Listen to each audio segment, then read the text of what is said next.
there have been 8 Spider-Man live-action movies so far, with more to come, but that leaves us with lots of villains, so I'm gonna go ahead and rank all of the main villains from Spider-Man live-action movies. Spoilers for every movie in here, including Far From Home, all the older movies, every Spider-Man movie there's spoilers for, so be aware of that and let's get started. So the first one we have is the Amazing Spider-Man's version of the Green Goblin, and for me, he just feels forced into the story, and it's just like they wanted to throw in more villains. They took the notes from Spider-Man 3 apparently, where they just decided, oh, we're gonna throw in more villains, and did that in this story. And for me, in Amazing Spider-Man 2, it just doesn't work. The whole storyline where he feels like he needs Spider-Man's blood doesn't work for me. It takes him way too long to figure out that Peter Parker is Spider-Man, in my opinion, and I feel like the only reason they put him in the movie is just to kill Gwen. So I feel like that should have been something that shouldn't have happened at all, because if they were going to do a third movie without Gwen, it would have been a mess, because her and Peter's connection kind of carried those new movies, and I like the Amazing movies, but those were definitely the best part of it. So the Green Goblin just falls flat in this movie. With all that said, I'm going to put him in the bad. I don't think he's terrible, and when he's actually Harry, he has some decent moments, but as the Hobgoblin, Green Goblin that he turns into, just doesn't work for me. Next, we have Dr. Connors, aka the Lizard, and honestly, I like Dr. Connors and Peter's connection in these movies, and there's some of the deleted scenes from the first Amazing Spider-Man that really show that more, but there's just some things that are just off for me.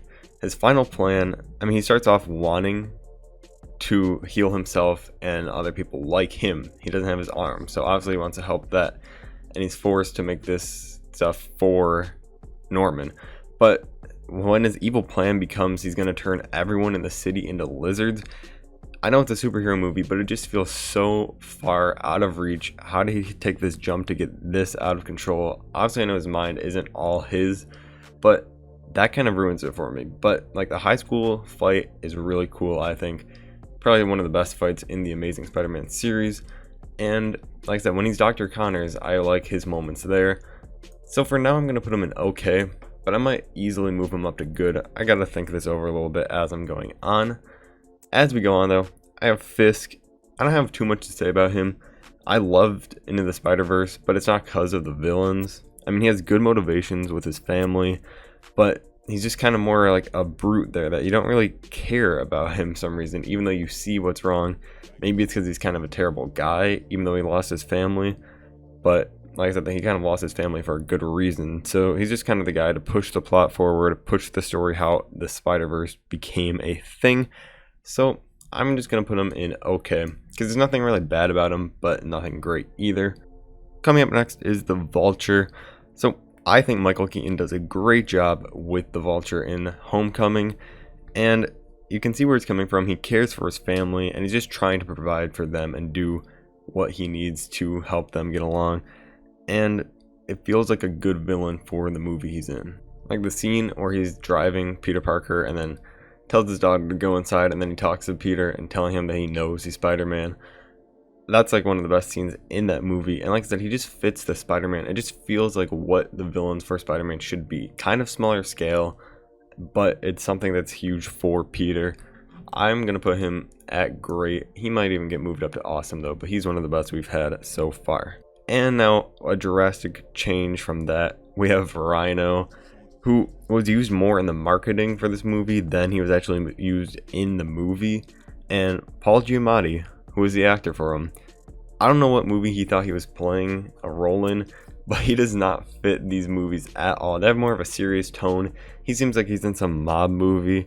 It's just really weird and awkward every time he's on the screen, which I looked up is only 4 minutes. So we have our first terrible villain so far. It just, I don't know what happened here. They were just trying to push the Sinister Six way too much, and it just fell flat. Next we have another one. I don't really have much to say again. Doc Ock from Into the Spider-Verse has some cool fights, and she works well with Fisk, but nothing really makes her stand out to me. Just okay. And now we go to the other Dr. Octopus from Spider-Man 2, obviously. And this, you just get involved in the character and his chemistry with Peter before he becomes Dr. Octopus, and then once the chip is gone and he starts losing control of himself, he does a great job. You just feel how he's changing.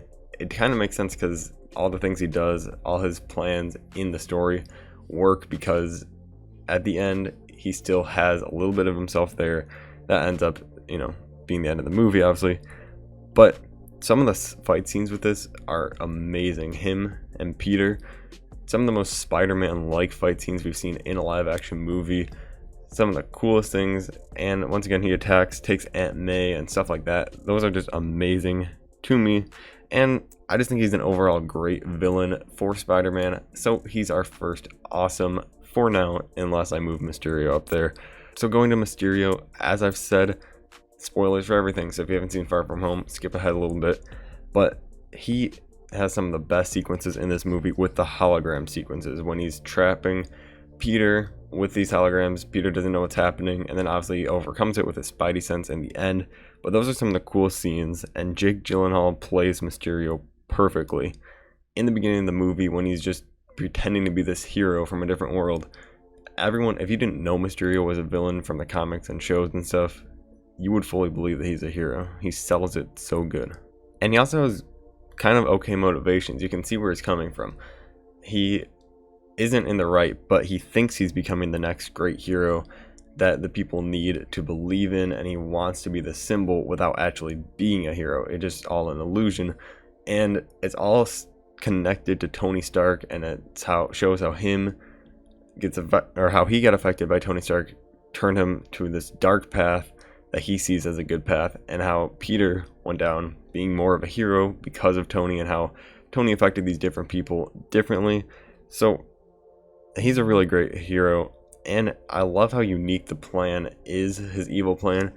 It's not really an end of the world type thing, but it still has pretty big scale effects on the MCU and everything. And I just love how different it is, and that we finally got to see him on the big screen. So I'm going to put him in the great category. Next up, we have the Green Goblin, the original one. And Willem Dafoe, he's corny in this movie, but it's in a good way. It fits the Raimi films and the kind of campiness. Like I said, in a good way. I love those films, but he is campy, can't get around it. But the connections he has with Peter and Harry obviously really push this villain to the limits. And the reason he becomes evil really makes sense, because he gets kicked out of his own company and he just doesn't know what to do anymore, and it just pushes him too far, and obviously he becomes a Green Goblin. But what really makes him better is his connections and how it affects Harry in the next, mainly Spider-Man 3, but in the next 2 movies, and how it gets in his head and how it's in Peter's head and affects Peter and Harry's relationship, because Harry doesn't understand that his dad was evil until the very last film and some of the last scenes.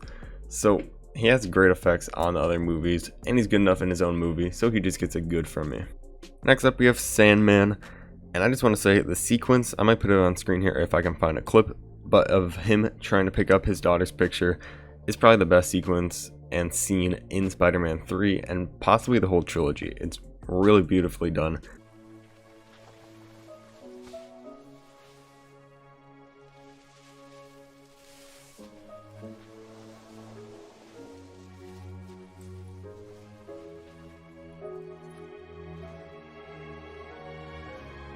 Doesn't really fit the movie, but it is a great scene on its own. But I just feel like Sandman in general, it was forced in that he was connected to Uncle Ben's murder.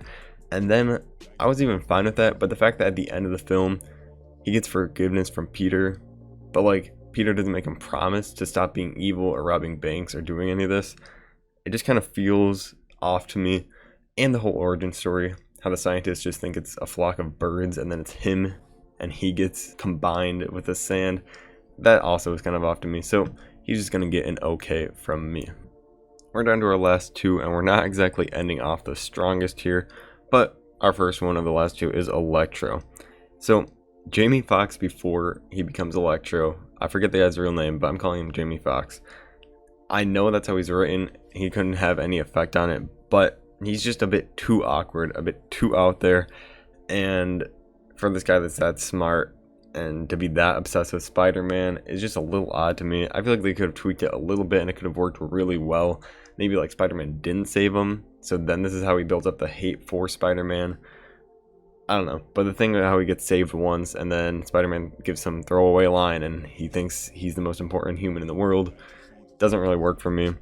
And there's some other bad scenes in there where it gets mad at Peter because a cop shoots him and they think that Spider-Man set him up for this. Just like, obviously Spider-Man didn't do anything there, he was trying to talk to you. That I didn't like. And then he kind of gets sidelined in this movie. He's the main villain and then they introduce Harry and you don't really see much about Electro besides he's in the testing area for about like 40 minutes in the movie, so doesn't really work for me. Should have been way better. He's gonna join his amazing sidekick here and go in the bad category. And finally, we end with Venom. So the biggest issue with this is you can tell Sony forced him to be in this movie. Sam Raimi has said that he didn't want to put Venom in this movie. It was supposed to just be Sandman, and they were building up to the Lizard for these other movies, but just Sandman would have been fine even. This just feels forced. Eddie Brock is supposed to be like Peter, pretty much Peter Parker, if he was evil, and once he gets the powers, he is just bad for no reason. And he even says that he likes being bad, it makes him feel good, which is a terrible, terrible line. I like being bad. It makes me happy. Cringe every time I hear it. And he just, like I said, he has a bunch of just bad lines as Eddie and as Venom. Doesn't work. And what really is the worst part about this is he becomes the main villain in the end, pretty much. It's him. Sandman's kind of on the ground. It's Venom's the main thing. He gets defeated easily, and it just doesn't do the character justice. I can't decide if I want to put him in bad or terrible, and I think I have to do it and put him in terrible. He just doesn't work at all in the movie. So, do you disagree? Do you agree? Let me know your favorite and least favorite villain in the comments, and I will be back with another ranking soon.